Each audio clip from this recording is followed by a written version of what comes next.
Aprendo en Casa es una iniciativa colaborativa latinoamericana, que apoya a las comunidades escolares, docentes y estudiantes para transformar los aprendizajes en contexto híbridos.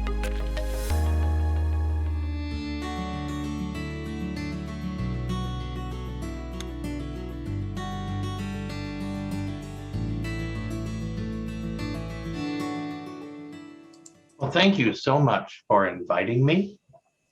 Please bring up the slides. And I am excited about sharing ideas with you today about hybrid learning, both the challenges and what I believe are tremendous opportunities. Next slide.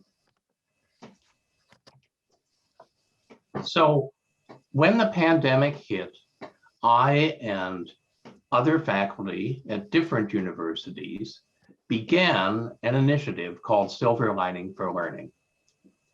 And the concept was that even though the pandemic is a terrible human tragedy, it also created unprecedented opportunities for reimagining learning.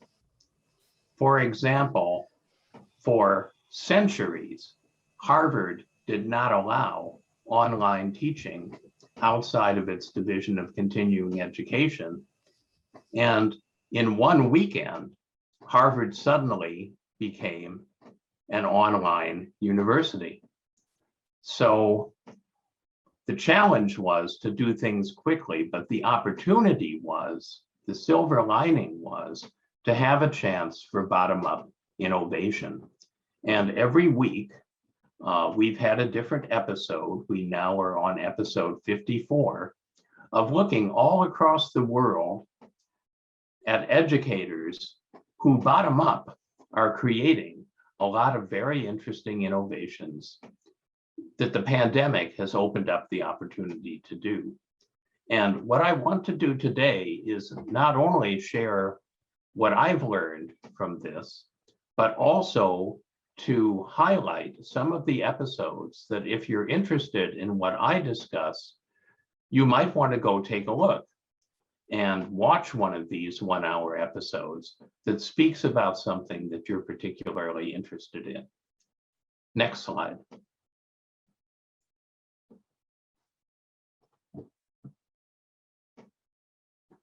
Next. So the first episode I want to highlight is on Mobiles for Education Alliance. This is a group that's existed for more than 10 years.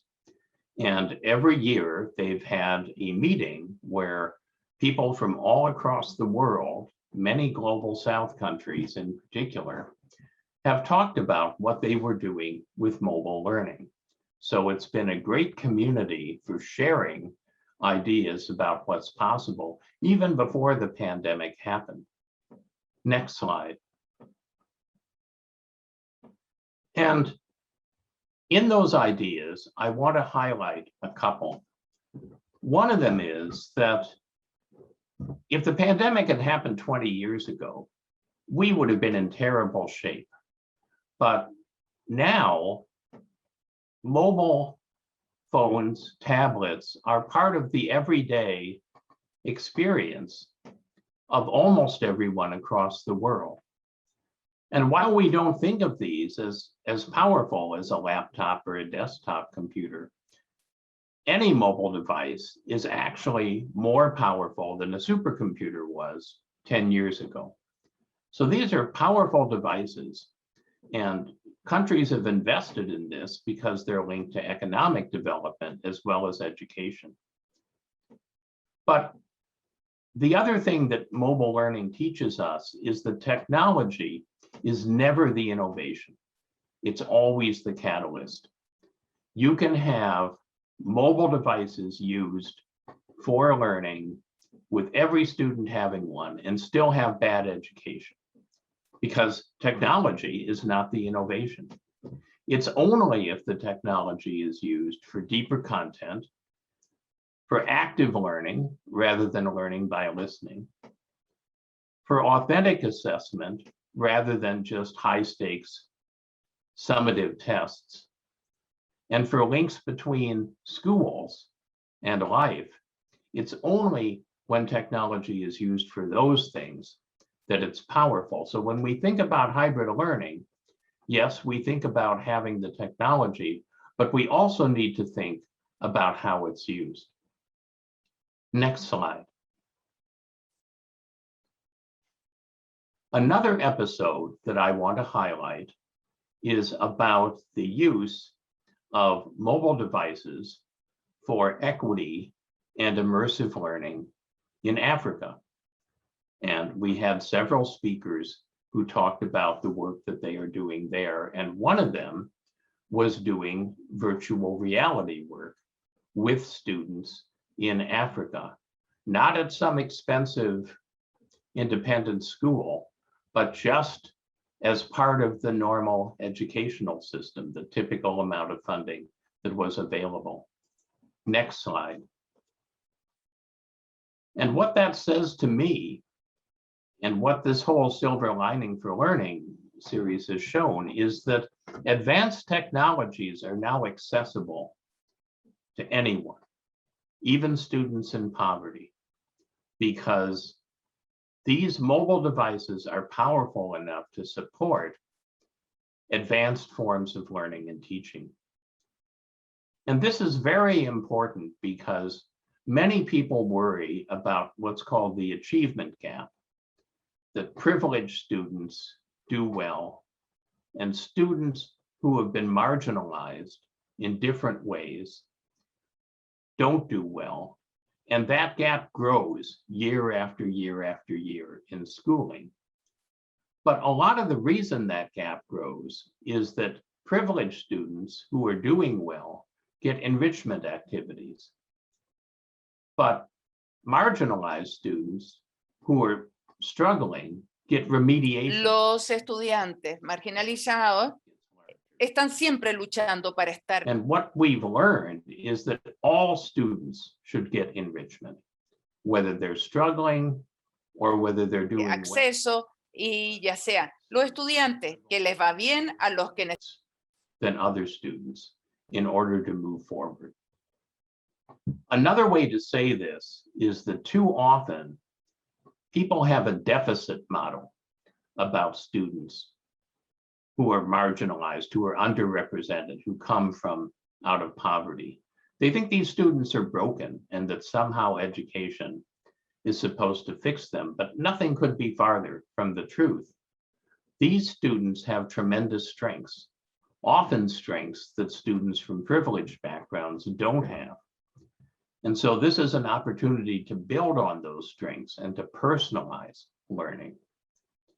So we shouldn't shy away from doing the same kinds of advanced things with all students that we now do with students that come from privileged backgrounds or that are doing very well in school.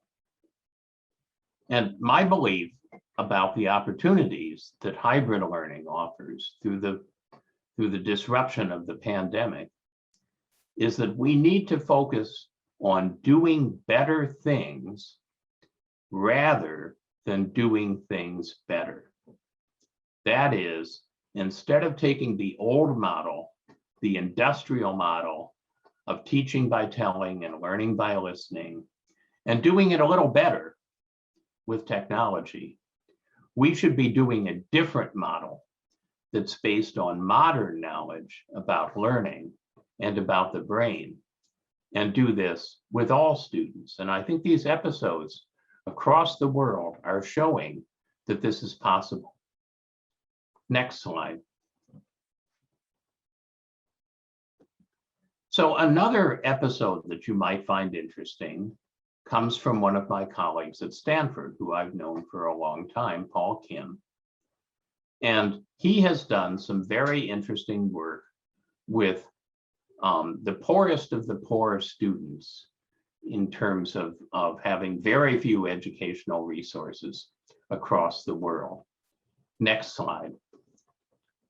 And one of the things that Paul has pioneered is that he has developed a device that costs less than $40 United States that can be placed into a school and in a single classroom. And then students can rotate in and out of that classroom when they want to use this technology. And all that they need is some kind of mobile device that can connect locally to this server, not to the full internet, but just locally to this server. And for $40 US now, you can have an incredible piece of technology that has a lot of storage, that has a lot of interesting and powerful programs on it. And what Paul has done is develop an intervention called asking great questions. He teaches students how to ask great questions. Now, this is an interesting way of thinking about improving education. It's not saying, how do we get students to understand more science by teaching more science or teaching more math or teaching more reading? No, it says, how do we get students to understand everything better by getting them to improve the kinds of questions that they ask? And if you're interested in that, I think this episode would be of value to you. Because students ask questions based on what they really care about. Students ask questions based on what their passion is. And that's really where we need to start in education. My younger daughter is now a junior in college. She wants to be an engineer. But she wants to be an engineer because she wants to change things that are happening across the world, primarily in terms of damage to the environment. So she doesn't think of herself as an engineer. She thinks of herself as somebody who's going to make a difference in terms of climate change. That's leads to asking great questions. That leads to students wanting to learn the curriculum. Now, she is also facing a very turbulent time with a lot of difficult things happening in society. And that means that in education, not just for her, but for everyone, we need to help students develop dispositions, character, tendencies, like flexibility, confidence, resilience, initiative, because they're entering a world that's going to be turbulent and disruptive for decades. The pandemic is just the tip of the iceberg. And we need them to be capable of not just following orders, but leading and innovating. And the availability of infrastructure like Paul Kim's server, and then of cross-curricular strategies like Great Questions, is really important in that. Next slide. What about teachers? What about teachers? Well, teachers, of course, are vital to all of this. Technology without teachers doesn't go anywhere. And every single technology curriculum that my colleagues and I have built assumes that there's a strong teacher at the center. So one of the episodes is from a group in Canada. It's called Contact North. And Canada has very, very remote regions in the country where a lot of Indigenous people live. And Contact North helps with professional development and capacity building for the educators who work with those remote and Indigenous populations. Next slide. And one of the things that Contact North and other people talk about is the advantage of hybrid. I think too often people think of online learning as inferior to face-to-face learning. You think of face-to-face learning as an apple, and you think of online learning as kind of a small, not very tasty, not brightly colored apple. But that's the wrong way to think about it. Online learning is like an orange instead of an apple. And no, you can't make orange pies, but you can make orange juice. And you can do lots of other things with oranges that you can't with apple. They complement one another. So face-to-face and online complementary strengths. And what we know from decades of research is that some students do better face-to-face, and some students do better online. And so by having both, the opportunity for both and, all students are capable of thriving. And even the students who do better face-to-face are moving into a world that's not going to be like it was before the pandemic. There will now be much more online work. There will now be much more global intercommunication than there was in the past, because the online infrastructure and skills are now there. And so students have to be good face-to-face with someone sitting across the table from them, but they also have to be good online with someone half the world away that they will never meet face-to-face. And so no matter which way you learn better, you need to be adept at both. What does this mean for teachers? I think the most important thing is unlearning. I have many colleagues at Harvard who are really good lecturers, and they have huge classes where they give these brilliant lectures. And they've been really struggling with Zoom, because the same thing that works well face-to-face does not work well online. They've had to unlearn their identity as a lecturer and instead learn a different kind of identity that involves much more peer learning. Cara a cara y tratar de entrar a lo que sería una interacción par a par, una interacción más directa, aprender distintas cosas. El Contact Norte, ese programa nos ha ayudado a desarrollar eso. El último episodio que quisiera destacar, y solamente estoy destacando esto porque no les puedo contar los 54 episodios. Definitivamente esto es algo que ustedes pueden ver en el sitio. Es sobre el aprendizaje fuera del colegio, el aprendizaje par a par. Por ejemplo, el episodio donde a la gente que le gusta Harry Potter, el Señor de los Anillos, las aventuras, historias de ficción.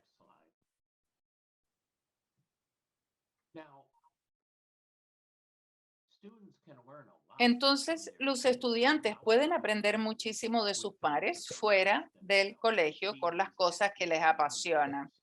Nosotros hemos visto comunidades de estudiantes que aprenden de entre sí, no solamente en la ficción, sino en el hacer y en los espacios para hacer.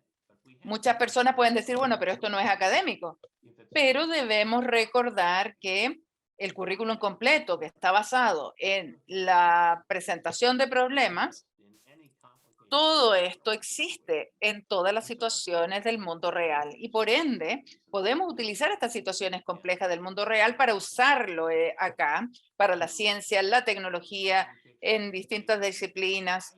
Por ejemplo, la ficción, que nos puede servir y mientras ellos puedan recibir el apoyo para seguir adelante. Hay algo que yo considero muy poderoso en este episodio, es que habla mucho de la inclusión. Muchos estudiantes, desafortunadamente, no son como otros, o pueden sentirse inferiores a otros, o pueden sentirse diferentes, y nunca se ven a sí mismos como el popular o el brillante, pero en la ficción, estos estudiantes tienen la oportunidad de verse únicos, de verse distintos. Uno de los invitados a esto reescribió El Señor de los Anillos para poder reescribirla y poner más mujeres, héroes en El Señor de los Anillos. Entonces, lo que tenemos que hacer es que el aprendizaje no solamente está en la sala de clases. Nosotros debemos aliarnos a los medios, a las redes sociales, para estar en línea, incluso también en instancias informales.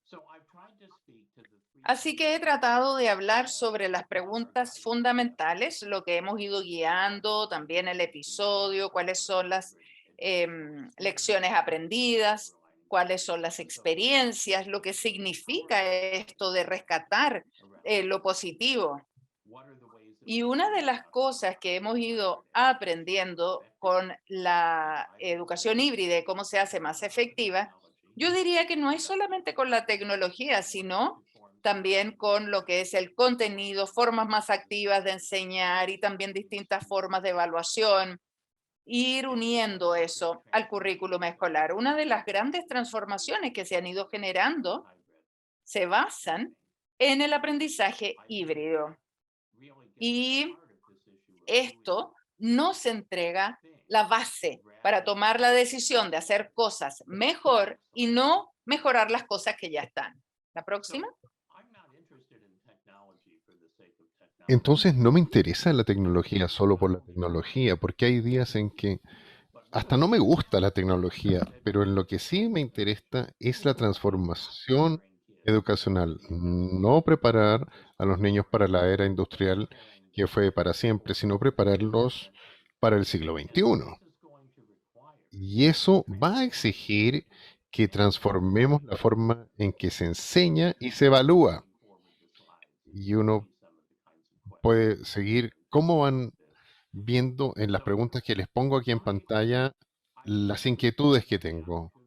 Creo que tenemos la oportunidad de tener formas más potentes de aprendizaje, pero también creo que tenemos la oportunidad en la lámina anterior, en la pregunta 2, asegurarnos de que todos los alumnos no solo pueden tener acceso a educación privilegiada, sino tener tecnologías disponibles y haga que sea más fascinante. Para concluir, la pandemia es un momento de tragedia terrible, pero durante toda mi vida, y ha sido bastante en el terreno que tengo, nunca vi un mejor momento que el de hoy para realmente y fundamentalmente hacer que la educación sea mejor.